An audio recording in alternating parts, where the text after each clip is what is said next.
What happens when one of Australia's loved young conservationists walks into what he thinks is just another friendly morning talk show, only to find out he's about to be blindsided on live TV?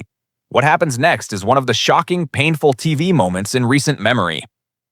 And trust me, no amount of prep could have warned him how fast this would spiral out of control. But before we dive in, pause for a second, hit that subscribe button and comment below. Should TV hosts be allowed to grill guests without basic research? Because what you're about to see is a storm of poor prep colliding with a very public meltdown. Robert Irwin, son of the Steve Irwin, arrived at The View feeling excited. He was there to talk about his wildlife documentary series and ongoing conservation work around the world. At 20 years old, Robert had already spent the week hopping from show to show, charming audiences with his warmth, humility, and dedication to continuing his father's mission. Every prior interview had gone the way. Warm greetings, respectful questions, and Robert's genuine passion shining through. This appearance would be different. Very different.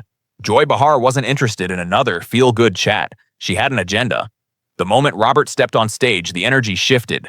The usual friendliness was replaced by an almost fake smile from Joy. The rest of the panel fell unusually quiet, as if sensing the storm about to hit, but powerless to stop it. Robert, as ever, greeted the hosts and audience with his trademark enthusiasm, completely unaware that he was walking straight into an ambush. "Welcome back to The View," Joy began, her tone sharp and cutting. "Today we're joined by Robert Irwin, wildlife conservationist and son of the Steve Irwin." Then she leaned in. "Robert, there's something I've been wanting to ask you." Robert shifted slightly, remained calm. "Course, Joy," he replied. She didn't hesitate. Narrowing her eyes, she fired the shot. She'd watched his interviews and documentaries and couldn't help but wonder, was Robert really doing anything on his own?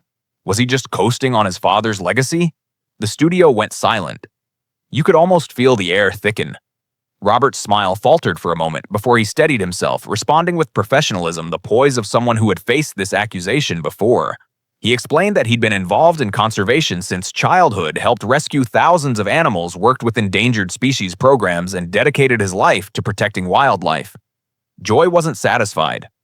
That was the problem, she snapped. He was still following in his father's footsteps. Where was his own identity? She accused him of mimicking Steve, dressing like him, acting like him, playing dress-up in khakis, and demanded to know when he would finally step out of his father's shadow. The tension on the panel was unmistakable. Whoopi looked ready to intervene. Joy pressed forward. Robert took a deliberate breath.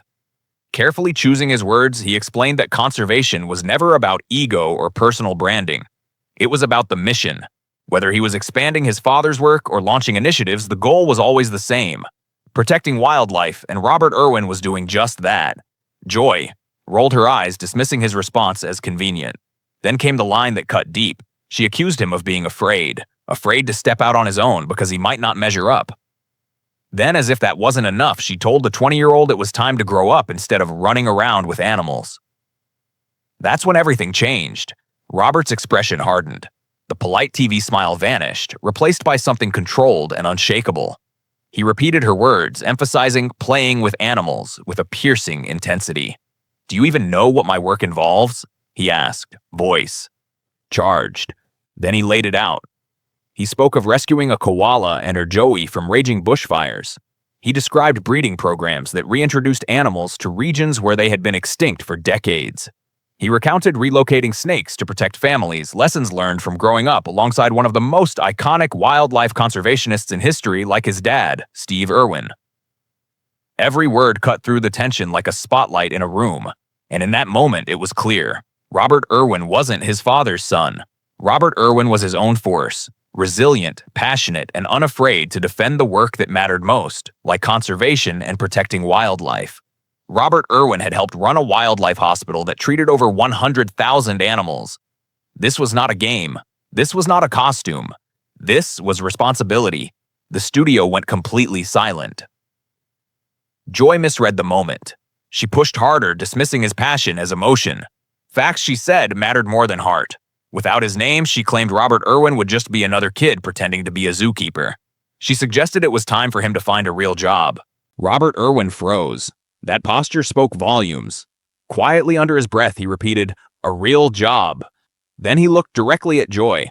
"Do you know what my father was doing the day he died?" His words cut through the tension. The studio leaned in. He was filming a documentary about stingrays, not for fame, not for money, to help people understand creatures the world had misunderstood for generations. Joy's expression shifted, caught off guard. Robert Irwin's voice grew steadier, stronger. He died doing what he loved, educating the public and protecting animals that don't have a voice. Then with precision, he delivered a line that landed like a hammer. You want to talk about careers? My dad could have turned Australia Zoo into a theme park. He could have chased ratings, quick money. Instead, he chose conservation and education. I am proud to continue that work. For the time, Joy looked rattled. Robert Irwin leaned in, unwavering. Every day I work to honor that legacy, not because I am riding coattails, but because the work matters. Species are disappearing while we sit here debating. Animals are dying while you make jokes about khakis. Whoopi attempted to cool the tension, trying to step, but it was too late. Robert Irwin was not done.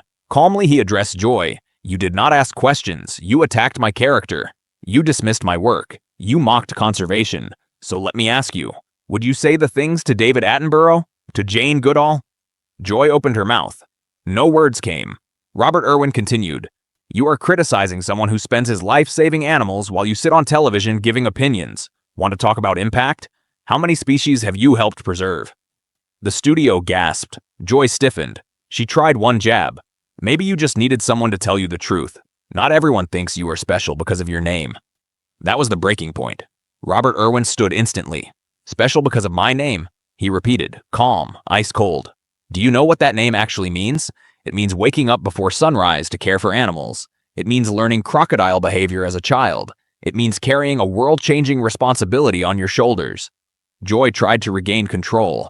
Robert Irwin, sit down. I am not sitting down, he snapped. You ambushed me. You belittled my work. You insulted my father. Now you are asking for respect. You want respect? Do your research. Ask questions. Learn the difference between entertainment and meaningful work. He unclipped his microphone. I came here to talk about species and conservation. Instead, you turned this into an attack for ratings. So thank you for reminding me why I do this work, why my father did this work, and why conservation matters more than anything happening at this table.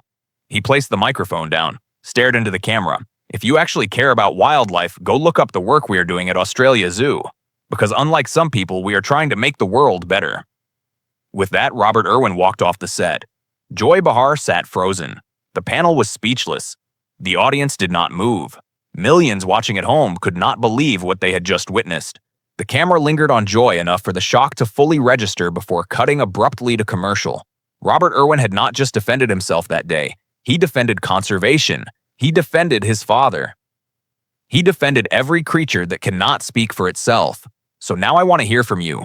Was Robert Irwin justified? Did Joy cross the line? Drop your thoughts in the comments. Make sure you subscribe for more unbelievable, unfiltered TV moments like this, because some stories are too shocking to miss.